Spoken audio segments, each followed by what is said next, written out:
एक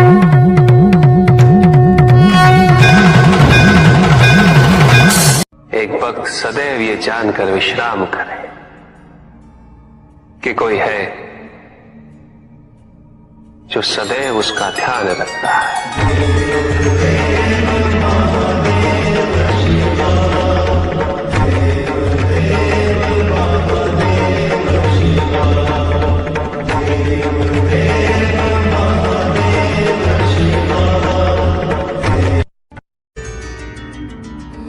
भक्त की भक्ति और उसकी श्रद्धा से प्रसन्न होगा। उसके आराध्य उसे दर्शन अवश्य देते, किंतु कब, किस रूप में और किस परिस्थिति में,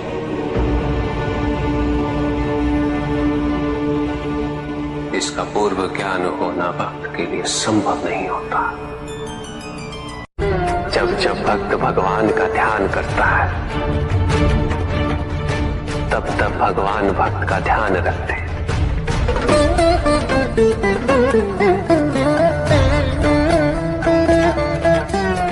किंतु जिस क्षण भक्त भगवान का ध्यान नहीं करता, तब भी भगवान भक्त का ध्यान रखते हैं। इसलिए तुम्हारा ये कथन उचित है नंदी। मैं व्यस्त हूं और मैं चिरंतन काल से लेके चिरकाल तक व्यस्त रहूंगा। प्रत्येक क्षण प्रत्येक भक्त का ध्यान रखते हैं।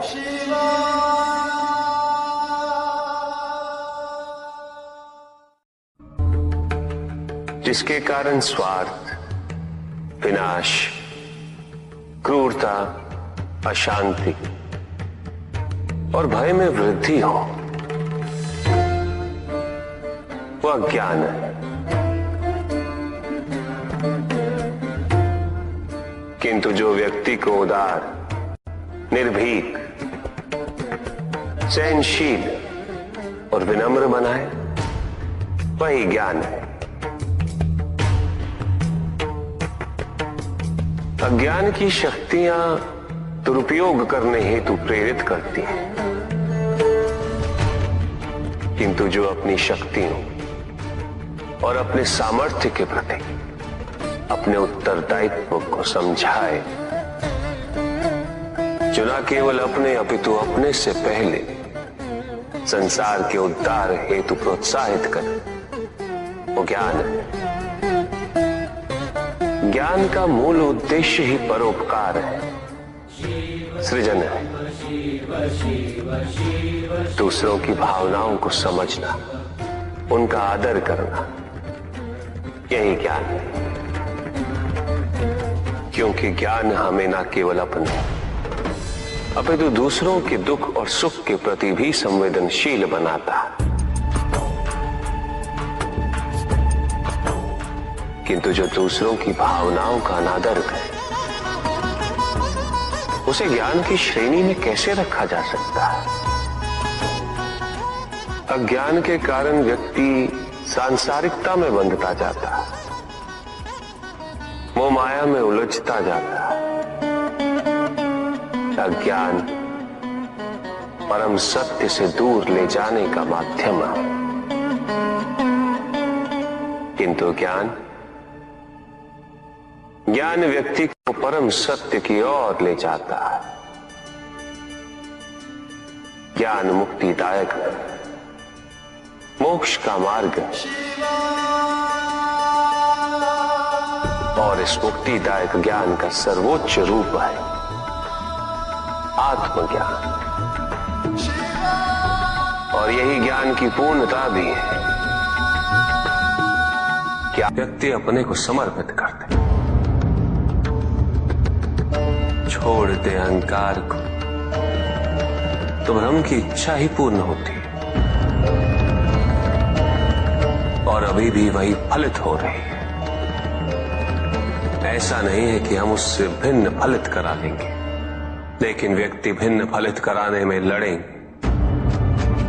टूटे, नष्ट हो, कुछ भी सुनने और समझने के लिए मन का मौन रहना आवश्यक है, किंतु मन मौन रहना नहीं जानता। वो तो निरंतर कुछ ना कुछ कहता रहता। प्रतिपल शब्दों का आक्रमण चलता रहता है मन पर, और यही आक्रमण है जिसके कारण व्यक्ति कभी भी शब्दों के परे नहीं जा पाता। जहां जीवन की सत्यता का बोध उसकी प्रतीक्षा कर रहा होता। कभी भी किसी व्यक्ति का विवेक, उसके संस्कार, निर्भीकता तथा उसके आचरण की परिपक्वता को परखना हो तो उसे शक्तियों से सुसज्जित करता हूं, पदाधिकार सौंपता हूं। परिणाम स्पष्ट हो जाएगा। प्रभु, यदि आप स्वयं यहां कैलाश में उपस्थित हैं, तो प्रतिदिन का संध्या काल पूजन आपके समक्ष क्यों नहीं होता है? पूजित का साक्षात सामने होना मन को भटकने नहीं देता,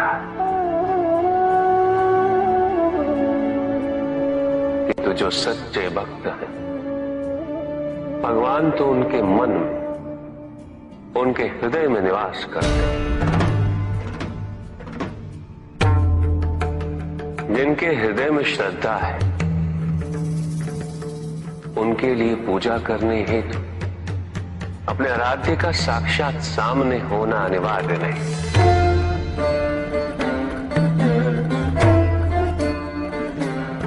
वो तो अपने मन के नेत्रों से प्रतिपल उनके दर्शन पा रहे हैं।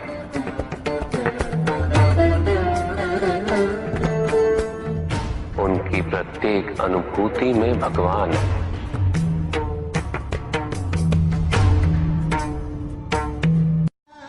सुख आंतरिक होता है, संतोष आंतरिक होता है। उन्हें बाहरी तत्वों से रेखांकित और परिभाषित नहीं किया जा सकता, आकार से नहीं पाया जा सकता। आकार के आधार पर केवल अहंकार ही उत्पन्न होता है, क्योंकि आकार से तुलना करने का संदर्भ प्राप्त हो जाता है। यदि तुम्हारा आकार छोटा है तो तुमसे भी छोटा कोई ना कोई अवश्य होगा, और यदि उसी प्रकार तुम विशाल हो तो तुमसे भी विशाल इस संसार में कोई ना कोई अवश्य होगा। इसीलिए शरीर या आकार की तुलना करना